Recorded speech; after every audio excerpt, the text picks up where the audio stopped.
Dobrý deň, chcela by som sa z celého srdca veľmi pekne poďakovať spoločnosti Nestor Capital, pretože ma naozaj vo veľmi ťažkej situácii dostali z toho najťažšieho, pretože som nesplácala hypotéku a mala som veľké problémy so splácaním, aj kvôli tomu, že som zostala vdova a stávam sa o syna sama.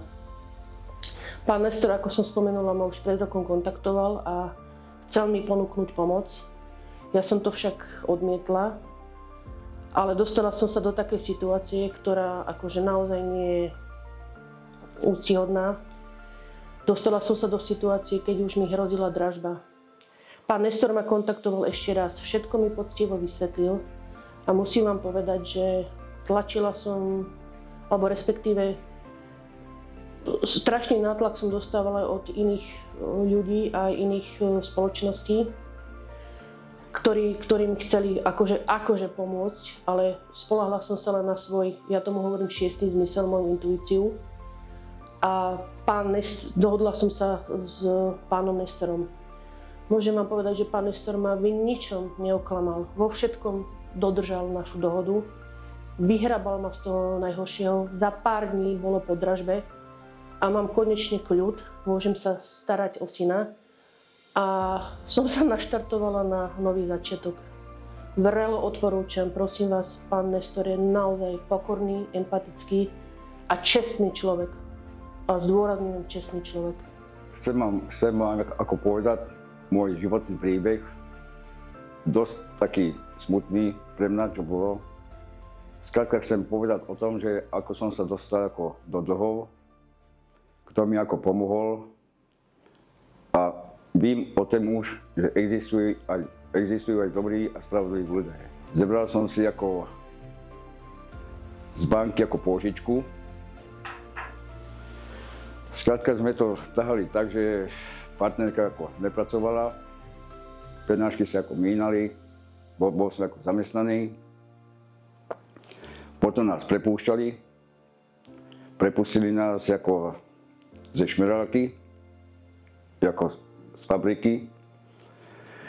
Potom som si našiel ako prácu ako v Volkswagene. Pracujem tam ako 18 rokov. Zebral som si pôžičku, druhú, lebo chcel som, že aby sa to ako tak, aby som splatil jednu pôžičku do druhej a to som spravil veľkú chybu.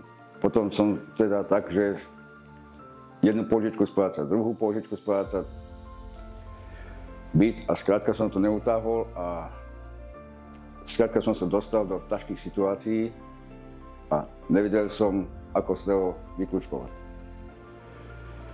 Potom mi prišli ako exekúcie, mi došli, mal som prísť ako obyt, ale môj sused mi poradil, že skrátka je dobrého človeka teda, že skrátka že mi veľmi pomohol a odkúpil ako môj byt. Za to som mu veľmi vďačný, že mi ako pomohol. Skrátka, padli mi aj exekúcie, všetko, čo som mal, už sme ako vyrovnaní. Vtedy som mal výplatu, som zarábal voľakých